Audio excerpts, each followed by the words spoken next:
ଆଜିର ସମାଜରେ ପୁଅ ଝିଅମାନଙ୍କ ମଧ୍ୟରେ ବିଭେଦତାକୁ ନେଇ ଘିଉରି ବିଦ୍ୟାଳୟର ଛାତ୍ରଛାତ୍ରୀମାନଙ୍କ ମଧ୍ୟରେ ଛୋଟ ନାଟକଟିଏ କରାଯାଇଛି। ସେହି ନାଟକର ନାମ ହେଉଛି କାଇଁଚ। ଆସନ୍ତୁ ଦେଖିନେବେ।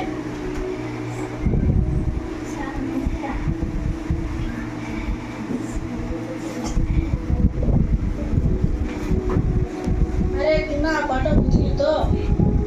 ସାର୍, ମୁଁ ବୁଝିପାରୁଛି ଯେ ମୋର ମନେ ହେଉନି। ହଉ, ଏଥର ମନ ଦେଇ ପାଠ ପଢିବୁ। କହିଲୁ ଯେ ଆଜି ଦେଖି କଣ ଖାଇଲୁ? ସାର୍, ଆଜି ମୁଁ ଭାତ, ଡାଲି ଓ ତରକାରୀ ଖାଇ ଆସିଛି। ସାର୍ ନମସ୍କାର।